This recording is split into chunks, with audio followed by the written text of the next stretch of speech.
Ben, yesterday you're sitting at this press conference and everybody's going at everybody. What is going through your mind listening to everybody kind of go to war with each other? You guys got me? You hear it all right? So I sat there and some of it was entertaining and some of it, and right towards the end especially, Uriah and I'm just going to pick on Uriah and Dominic Cruz because Dominic some of his recent interviews especially, or when him and TJ Dillashaw, it's just like not entertaining. And him and Uriah were stuck on the stage bickering. It sounded like Pee Wee Herman's arguing, calling each other, saying, "I know you are, but what am I?" And I'm just like, this is it? Like, really? Anybody gonna ask me any questions? Thanks, Sure Dog. You didn't ask me a single question. Thank you. So that was, the press conferences, guys are supposed to make some interest. We got to talk, but put a little thought into it maybe.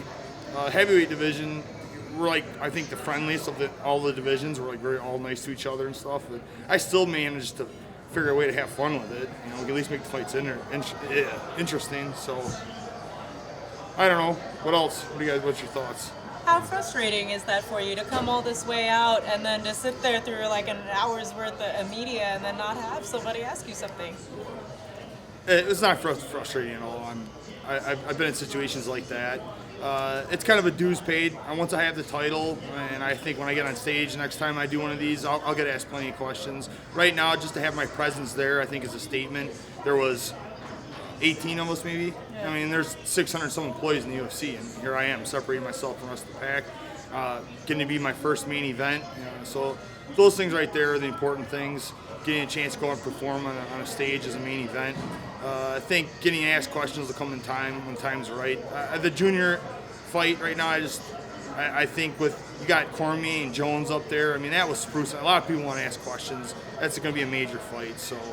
It is understandable, and it was not a waste of time. I've been here. I've been with media since I got here Thursday. I've been doing interviews with all sorts of people. I got to go to the EA Games release last night. That was super fun. Had a lot of fun with there. Got to do a lot of interviews there. And anytime I have an opportunity to come be with the fans, I've been saying this for a long time. I fight for the fans, and anyone can say that. But when I come here and I sign every autograph that I can and take every picture with a smile on my face, that's actions that speak louder than words. So that's I have a good time.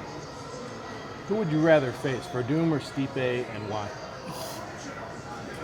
It doesn't matter. It really doesn't. I have more of a relationship with Stipe. I'd say we're more friends. If him and I could easily see us been training partners. We'll be friends after we're both done with the sport.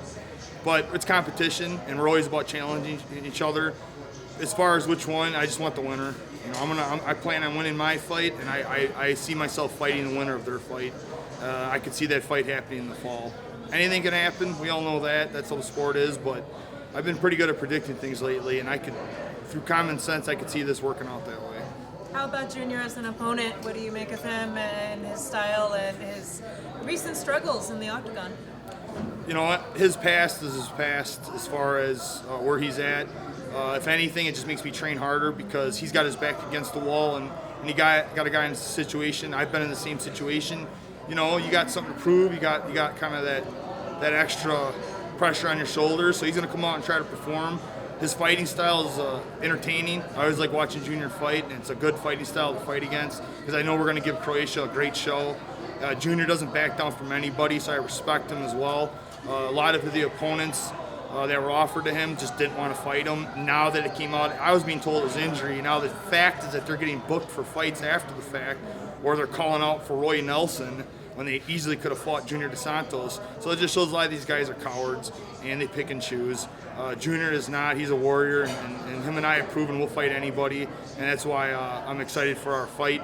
I know it's going to be a great show, and we're going to go over into Europe. We're going to help build the UFC presence there, and I'm excited for it. And for the fight, as far as him, it's just look at the guy's accomplishments. He has a whole country behind him. He's got, all of South America believes that he can win, and they're behind him. So that's what's going to make this such a great fight. And the guy's done a lot. And the three guys that are ranked in front of me, he's beat them all. So that's why this fight means a lot to me. This fight means more to me personally than anything. I told everyone after my last fight that I have my number one priority is taking out these top guys. So UFC said, "Oh yeah," and they called up and said, you want to back that up? And I said, absolutely. So 5 weeks, main event. Did you ever think in your career you'd be fighting in Croatia? Nope, I never thought about it. I never thought I'd went to Ireland. Never thought I'd fought in South America. Never thought I was going to fight in Japan, and all these things have happened. Now but the sport has made me very open-minded. Anything's possible. Anything can happen, and it continues to do that. That's how the sport works. So I just do my very best to prepare for anything. Fighting in the United States, yeah, it's a little bit easier for me, but an opportunity to go to Croatia, it's good because Junior's having to travel there too. I'm traveling there too, so I feel like it's a neutral ground, and the atmosphere is going to be awesome. I got to go spend some time there. The Croatian fans are amazing, and just Europe in general is just a huge fan base that we're just starting to tap into, and I'm excited to be a part of this growth. Ben, you've had a couple of amazing submissions recently. How much of that do you attribute to new skills in grappling, and how much do you attribute to just pure strength in grappling? So I'll just let you guys know what the go-go choke a little bit. Some people don't know anything about the choke. Obviously, it's newer. My submission skills, this is 16 years in the making. It took me 10 years of developing a foundation. It was 6 years of the military camp. My 5 years prior to that, I've been developing myself to even understand what Luis is trying to teach me. Took 10 years. Then once he started showing me, it took another 5 years of working on all this stuff to the point where I'm bringing it in the cage and using it effectively. We have a full arsenal. We're ready to fight off our back or fight on top. And it's just that's what makes me so confident and strong, because I know I can win the fight anywhere the fight goes. But the go-go choke, I'll explain. Luis is 130 pounds. He submits guys bigger than me, guys his own size, everyone. Our rule of jiu-jitsu is if it doesn't work against anyone, it's no good. We don't use it. So the choke has nothing to do with strength. It's all technique, and that's why it's so powerful. Does that mean there's some other tricks you have up your sleeve that you haven't showed us yet that you've been learning over the years? It's like, that's an understatement to ask me if there's any more tricks. There's a list. I couldn't tell you off the top of my head how many different submissions I can apply to win a fight. So I'm extremely dangerous, and I have no problem. If Werdum wants, I'll lay down on my back, he can hop in my guard. I'm very confident I'll submit him. And, that fight happens, remember me saying this. Is there any more pressure to get the finish in this fight with the fact that, like you said, the title shot could be, on the line, or do you think regardless, even if you get a decision, you'll still get a title shot? That's something that I don't have to put much thought into because my record speaks for it. I have 33 finishes out of 36 wins. I don't think about finishes. They happen.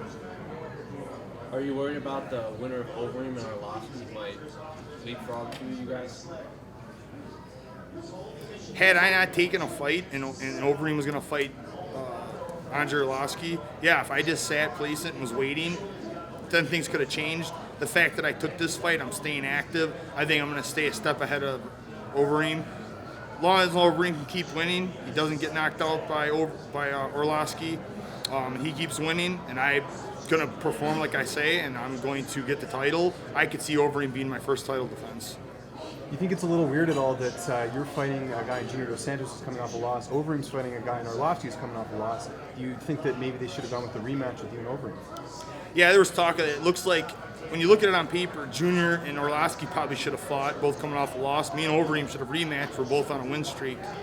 That's the sport, though. It makes no sense. And the way I look at it is all four of us are top guys. Coming off a win or a loss, it doesn't matter. We all have the credentials to back our names, and the fights are meaningful. That's the way it is. There's one guy that's lurking around there. That's Cain Velasquez. It seems like that's a fight that you definitely would want to have back. If the opportunity presented itself, because stranger things have happened with the champion getting hurt or something like that, would you want to take that fight before a title shot? I'm not sure. Like I said, I think this fight's going to set me up for my title shot. But, if the champ gets injured and doesn't want to fight, and then Cain comes back and this fight needs to happen, fine. I would like to get the title and begin just all these fights. I'd like to have them as title defenses. Whatever it takes, though, to get to the title. And if Cain if that pops up, fine. But he's kind of an afterthought right now because the guy keeps pulling out of so many fights. And not just fights, title fights. If we look at pulling out of a fight as a fight, his last 3 fights is he's pulled out, he lost, and he pulled out. That's his last 3 fights. So at least Junior steps in and fights. That's why I'm fighting you. Junior shows up to fight. Junior's had some injuries, but he doesn't ever accept the fight while he's injured. once he accepts a fight, Junior shows up, and it's something I respect because it means a lot to us. We train so hard, and we go through our training camps. We need an opponent to show up and be, we're professionals. Show up, and these guys that are, getting injured 2 weeks out from the fight, what is going on with a lot of these guys? I've got my own thoughts on the whole thing, but it's not something I really want to bring up because it's kind of negative to the whole sport, and I'm sure you guys know what I'm talking about. And let's just say the sport has changed a lot since last July. I am on the up, and a lot of these guys are on the down.